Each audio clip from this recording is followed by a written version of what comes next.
It's real. Canada's Prime Minister, Justin Trudeau, invited China's People's Liberation Army to send its troops to Canada for special cold weather training at a base in Ontario. That training was canceled after China kidnapped two of Canada's citizens and held them for years.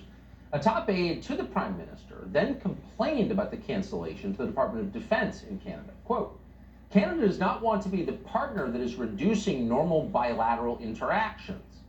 In other words, it's immoral for us not to train Chinese soldiers, probably to kill us at some point." Now, that's not the first time Justin Trudeau has sided with the Communist government of China. A few years back, he marveled at how the Central Committee managed to keep the trains running on time. Watch. There's a level of admiration I actually have for China because their basic dictatorship is allowing them to actually turn their economy around on a dime. Ezra Levant is the founder of Rebel News in Canada. He broke this story. It's an amazing story, and he joins us tonight. Ezra, thanks so much for coming on. I read this, my first reaction was this cannot be true. Your Prime Minister offered to train Chinese troops in Canada. Why would he do that?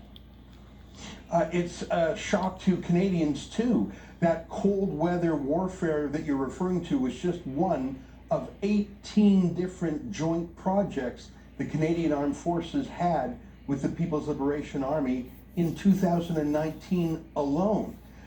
Canada is training 1- and 2-star Chinese generals in our war colleges. We're training lieutenants and majors, commanders. We're sending Canadians over to China. We're bringing Chinese, I think they're not just soldiers, I think they're spies as well, to Canada. And I don't know a single person in this country who knew about it, but it's been happening.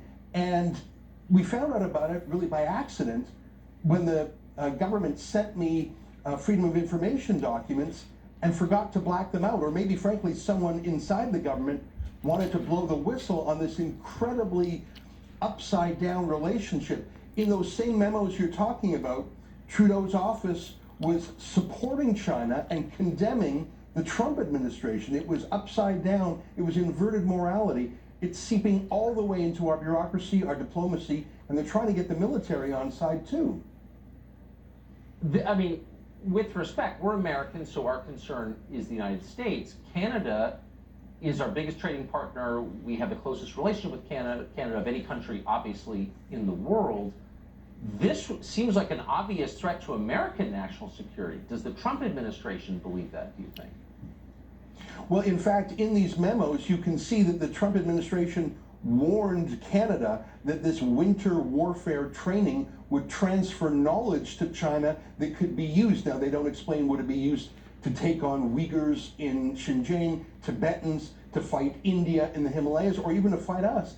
And when the military, the Canadian military said our American allies or our allies are concerned about this, Trudeau's staff pushed back and said, is it just the Trump administration or is anyone else worried about it? So there's an antipathy towards America that seeps through all these secret documents, and the overarching goal is to let China's president Xi Jinping save face. I want to tell you though, Tucker, that it's not the view shared by grassroots Canadians. Ever since China kidnapped those two civilians 2 years ago today, actually, Canadian public opinion has hardened against China, and the last Pew poll I saw actually says that Canadians are more hostile to China than Americans are.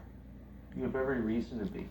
Ezra, thank you so much, and congratulations on Rebel News. I know you take a lot of abuse up in Canada, but you do a great job. We appreciate it. Thank you. Thank you.